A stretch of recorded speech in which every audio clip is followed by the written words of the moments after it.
Magluluto tayo ng sinigang. Ayan. Yan ho yung mga sangkap. Meron tayong sitaw, Singapore, okra, at ang karne ng baboy,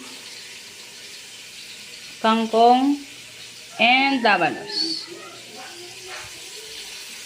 And, eto na nga po, atin ang ginisa yung sibuyas at kamatis.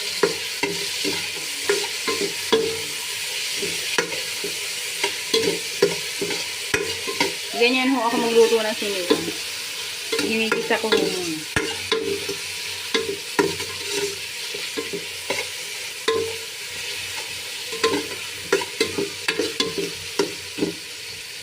Lagay na po natin yung karne. Inistain ko muna siya sa salaan para maano yung